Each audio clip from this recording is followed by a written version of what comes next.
If you like grandma hobbies like knitting, crochet, sewing, embroidery, quilting, your next hobby is going to be cross stitch.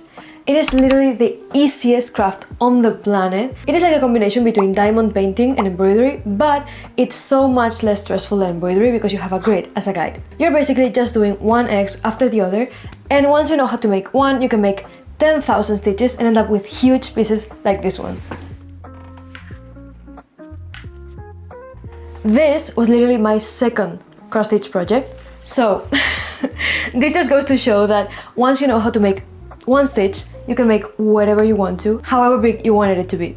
So today we're going to learn how to do cross stitch, the materials you need, and how to find great patterns, because honestly that's half the battle with cross stitch. So let's start.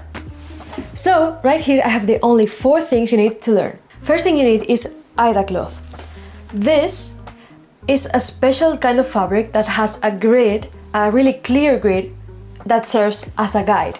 So you just follow this grid and every square is 1 stitch. The one I use is 14 count, which means there's 14 stitches per inch. The second thing you're going to need are needles. Technically you could use any kind of needle, but I recommend getting blunt tapestry needles. I don't know if you can see that. For cross stitch you do not need sharp needles because your fabric already has the holes your needle has to go through. The third thing you need is floss.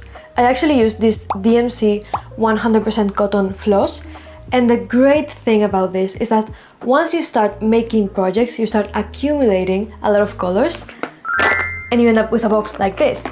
And the great thing about it is that you get to a point where you have so many threads that you can make projects for free because you already have the colors you need. Girl math. And the last thing you need is an embroidery hook. These are 100% necessary for beginners because you don't control your tension yet. Personally, I don't use one. I know I should, but I'm thinking about buying one of these huge embroidery frames that can stand, because working on big projects on a small hoop is really annoying because you keep having to move it around. But I know I have to use one, and you should use one. So now that you have everything you need, let's start. Okay, here's exactly how you do it. When you buy the thread, it comes as one thick string made up of 6 smaller strands. You never stitch with all 6. You want to cut a piece about double the length of your forearm and gently pull it apart.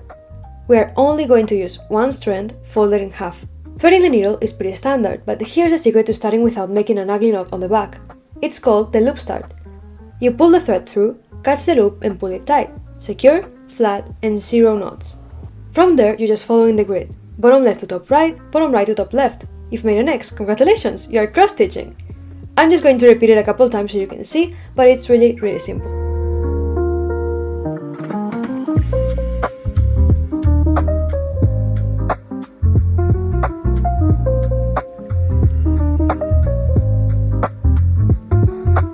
To finish off a thread, again, we do not tie knots. You just flip the fabric over and run your needle under 4 or 5 stitches you already made on the back.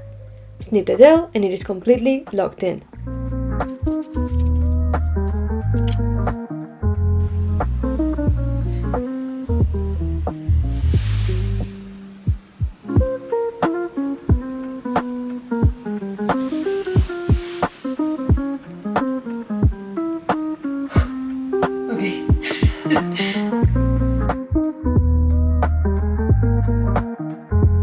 Finding good patterns is honestly half the battle with cross stitch, but there are so many great resources that I'm going to link down below. If you want free, high quality patterns, the DMC website has a huge library. If you want to make small projects, you can look up alpha patterns on Pinterest and you'll find a lot of pixel art that you can actually use as patterns for your cross stitch. If you want to support independent artists, Etsy is the place for you. You can find so many patterns on literally anything, and just a personal preference, I wouldn't buy patterns that have an AI image because 1, I want to support real artists, and 2, I want to actually be able to see what my pattern would look like.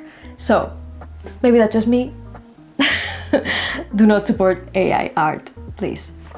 Art, you can even call it that. And this last resource is my personal favorite, which is Flosscross. Flosscross is a free website where you can upload any artwork or image that you want, and it turns it into a pattern for free, and it gives you every single DMC color that you need. This is actually how I made the pattern I'm working on right now, my irises by Van Gogh. But if you want a more in-depth tutorial, I could make a separate video explaining step by step how to create your own patterns there. Right now I'm working on the irises by Van Gogh. I'm so proud of this one.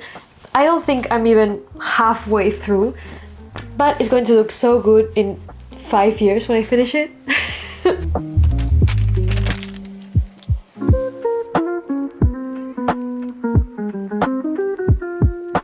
I actually learned from my mom. She did this a lot while I was growing up. My house was full of huge cross-stitch projects. I just recently picked it back up again because a girl never has enough hobbies, so this is just number 100.